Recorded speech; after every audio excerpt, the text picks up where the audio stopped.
దేవునికి స్తోత్రం. మీకు అందరికీ కూడా నా యొక్క శుభాభివందనాలు తెలియజేస్తున్నాను. ప్రియా దేవుని సంగమ అనుదిన ఆత్మీయ ఆహారముగా ఈరోజు దేవుని యొక్క వాక్యము పేతురు రాసిన మొదటి పత్రిక 4వ అధ్యాయం 16వ వాక్యము.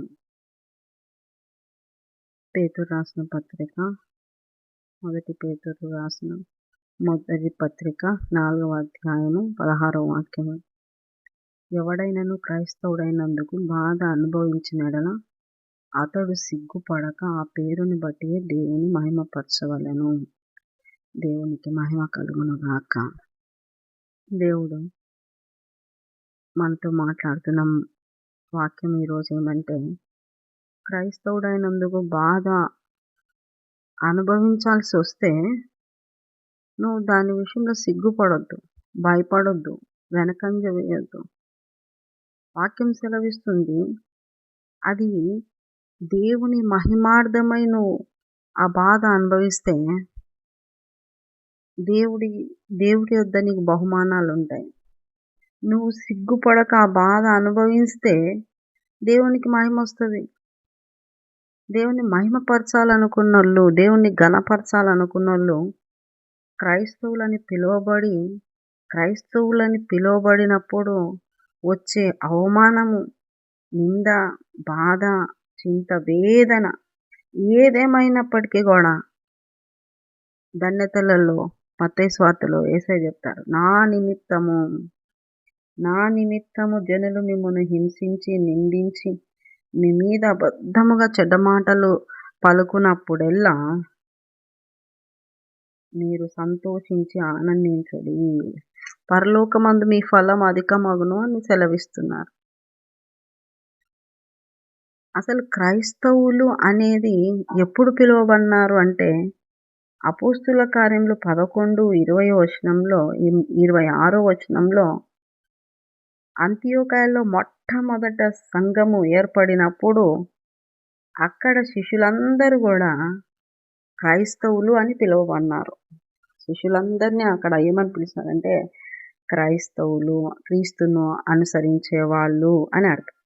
ఈ రోజున నువ్వు క్రీస్తును అనుసరించే వారిగా, నువ్వు క్రైస్తవుడిగా నువ్వు బయటికి చెప్పుకోకుండా రహస్య క్రైస్తవుడిగా ఉండొద్దు. చెప్తే ఏ అవమానం వస్తుందో అని, చెప్తే ఎక్కడ నన్ను తీసేస్తారో అని, లేదంటే గవర్నమెంట్ నుండి రావేమో ఏవైనా మేలులని, ఉద్యోగాలని, ఇంకా ఏదో రకరకాలుగా క్రైస్తవుడు అని అనిపించుకోవడానికి బయట తెలియకుండా రహస్య క్రైస్తవుడిగా ఉండడానికి ప్రయత్నం చేయొద్దు. ఇక్కడ పేతురు గారు చెప్తున్నారు ఏంటంటే, ఆ పేరుని బట్టే నువ్వు గాన బాధ అనుభవిస్తే నీకు గొప్ప భాగ్యమే అది. నీ ద్వారా దేవుడు మహిమపరచబడతాడు. నువ్వు క్రైస్తవుడైనందుకు ఎంత మాత్రం బాధపడొద్దు. ప్రత్యేకంగా బ్రతకడానికి బాధపడొద్దు. అవమానము పొందడానికి బాధపడొద్దు. అనుభవించాలంటే ఆ బాధను అనుభవించినప్పుడు ఎవరికి బాధ వేదన దేనికి ఉండదు. క్రైస్తవులకే ఎక్కువగా. క్రైస్తవులను అవమానిస్తూ ఉంటారు, క్రైస్తవులను ఇబ్బంది పెడతాం. కనుక నువ్వు క్రైస్తవుడాన్ని పిలిపించుకోవడానికి ఏమాత్రం బాధపడక బాధను నువ్వు అనుభవిస్తే దేవునికి మహిమ వస్తుందని వాక్యం సెలవిస్తుంది. దేవుని బిడ్డలారా, సిగ్గుపడొద్దండి. క్రైస్తవుడు అనిపించుకోవడానికి సిగ్గుపడొద్దు. ఎంతమందిలో అయినా నేను క్రైస్తవుడిని, యేసయ్యను అనుసరించే బిడ్డనని గర్వంగా సాక్ష్యంగా, నీ జీవితమే ఒక సాక్ష్యంగా గర్వంగా చెప్పాలి. నీ జీవితాన్ని మార్చిన దేవుని గురించి నువ్వు సిగ్గుపడాల్సిన వస్తే ఎలా?